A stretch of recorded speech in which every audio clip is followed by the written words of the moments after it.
Hello and welcome লন্ডনে বাঙালির রান্নাঘরে। আজকের রান্নাঘরে আছে একেবারে অন্যরকম স্টাইলে বানানো সুস্বাদু এগ পাকোড়া।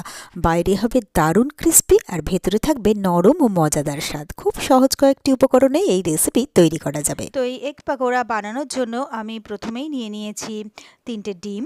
ডিমগুলোকে আমি সেদ্ধ করে খোসা ছাড়িয়ে নিয়েছি। এরপরে আমি প্রত্যেকটা ডিমকে 4 টুকরো করে কেটে নেব একটা নাইফের সাহায্যে। এখানে কিন্তু আপনারা চাইলে ডিমগুলোকে 2 টুকরো বা 3 টুকরো করেও কেটে নিতে পারেন, তবে আমি প্রত্যেকটা ডিমকে 4 টুকরো করে কেটে নিয়েছি। বোল নিয়ে নিয়েছি, বোলের মধ্যে নিয়ে নিয়েছি আমি 2 টেবিল চামচ মতো বেসন। এটা আমি একটা ব্যাটার তৈরি করব। এরপরে আমি এখানে দিয়ে দিচ্ছি স্বাদ মতো নুন, দিয়ে দিচ্ছি ছোট 1 চা চামচ কালো জিরে, দিয়ে দিচ্ছি হাফ চা চামচ লাল লঙ্কার গুঁড়ো। ঝাল যদি আপনারা বেশি খেতে চান সেক্ষেত্রে বেশিও দিতে পারেন। আর দিয়ে দিচ্ছি 1 চা চামচ আদা আর রসুনের পেস্ট। এরপরে আমি যেটা এই ব্যাটারের মধ্যে অ্যাড করব, সেটার জন্যই কিন্তু এই পাকোড়ার টেস্ট আরও দ্বিগুণ বেড়ে যাবে। তো আমি এখানে নিয়ে নিয়েছি মুসুরির ডাল। ডালটাকে আমি ওভারনাইট ভিজিয়ে রেখেছিলাম।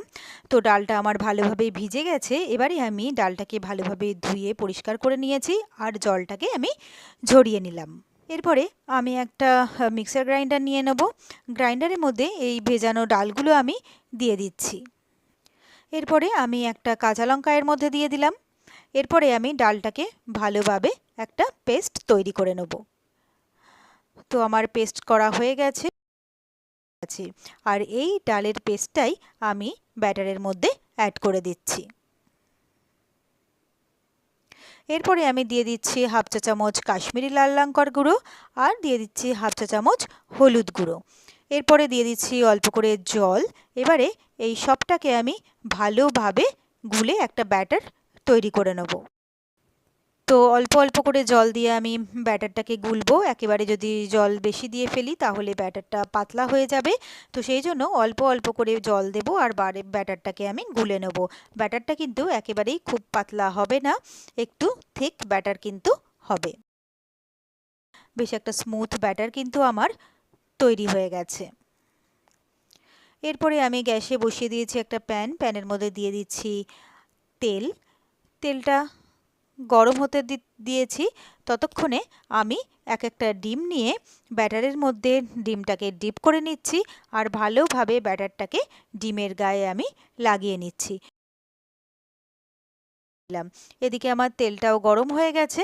আমি একে একে প্রত্যেকটা ডিমে এইভাবে ব্যাটার লাগাবো আর তেলের মধ্যে দিয়ে দেবো। সন্ধেবেলা চায়ের সাথে খাওয়ার জন্য বা বাড়িতে কোনো গেস্ট আসার থাকলে কিন্তু আমরা ঝটপট বানিয়ে ফেলতে পারি এই এগ পাকোড়া।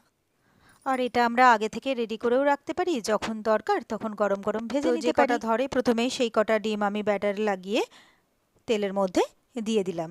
এরপরে আমি সময় দেব এক পিঠটাকে ভালো করে ভাজার জন্য। তো এক পিঠটা ভালোভাবে ভাজা হয়ে গেলে আমি প্রত্যেকটা কে একে একে উল্টে দেবো, অপর পিঠটাও ভালোভাবে যাতে ভাজা হয় সেই জন্য।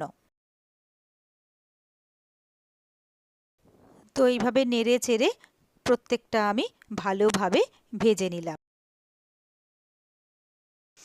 তো আমার পকোড়াগুলো কিন্তু ভালোভাবে ভাজা হয়ে গেছে। এবারে আমি একটা একটা করে পকোড়া সব প্লেটের মধ্যে তুলে নিলাম। এরপরে আমার আর যে কটা বাকি ছিল সেগুলো আমি একইভাবে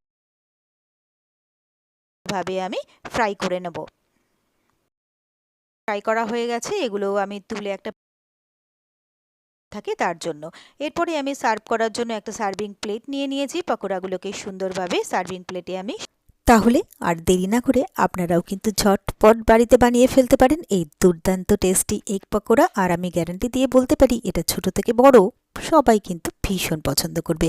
আর আমার রেসিপিগুলো কেমন লাগছে অবশ্যই কিন্তু কমেন্টস করে জানাবেন। ভিডিওগুলোতে লাইক করে প্লিজ আমার সাথে থাকবেন, পাশে থাকবেন। আর আমার চ্যানেলটা যদি আপনারা নতুন চেক করতে থাকেন তাহলে প্লিজ চ্যানেলটাকে সাবস্ক্রাইব করে পাশে থাকা বেল আইকনটা প্রেস করে দেবেন, তাহলে আমার ভিডিওর নোটিফিকেশান আপনারা খুব সহজেই পেয়ে যাবেন।